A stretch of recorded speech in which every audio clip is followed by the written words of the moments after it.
ఇవాళ హైదరాబాద్ కేసీఆర్ గారిని ఏమనంటే కేసీఆర్ గారి బ్రాండ్ మారుస్తాం, ఆనవాళ్ళు దుడిచేస్తామంటారు. ఇలా హైదరాబాద్ లో ఆనాడు హైదరాబాద్, సైబరాబాద్, రాచకొండ కమిషనరేట్ మేము ఏర్పాటు చేసి చక్కగా జరుగుతూ ఉంది. మరి మీకు అది నచ్చలేదేమో. కేసీఆర్ గారు ఆనవాళ్ళు మార్చాలనుకుంటే ఆనాడు కేసీఆర్ గారు ఇన్నోవా బండ్లు ఇచ్చిండ్రు, మీరు ఇంక అంతకంటే టాప్ బండి ఇవ్వండి. ఆనాడు కేసీఆర్ గారు పోలీస్ స్టేషన్ కు 75,000 అలవెన్స్ ఇచ్చిండ్రు, మీరు 2 లక్షల రూపాయలు ఇవ్వండి. ఆనవాళ్ళు మార్చడం కోసం ఈ కమిషనరేట్లు మారిస్తే అంతా గందరగోళం. పొద్దున ప్రకాష్ గౌడ్ ఎమ్మెల్యే గారు మాట్లాడుతుంటే కూడా విన్నా, నా కాన్స్టిట్యున్సీ 3 ముక్కలైంది, ఏ పోలీస్ స్టేషన్ ఏ కమిషనరేట్ లో ఉందో నాకే అర్థమైతలేదు, అంత ఆగమాగం ఉన్నది అని 2-3 ఎమ్మెల్యేలు మాట్లాడుతుంటే హౌస్ లోనే విన్నాను నేను.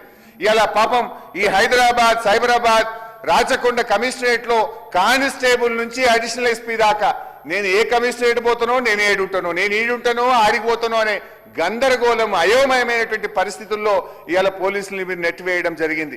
దయచేసి ఆలోచించండి. ఏదన్నా ఆనవాళ్ళు మార్చాలంటే మాకంటే బాగా చేయండి, కానీ ఆనవాళ్ళ పేరు మీద ఉన్న వ్యవస్థను కన్ఫ్యూజన్ వ్యవస్థగా మార్చొద్దని చెప్పి ఈరోజు మేము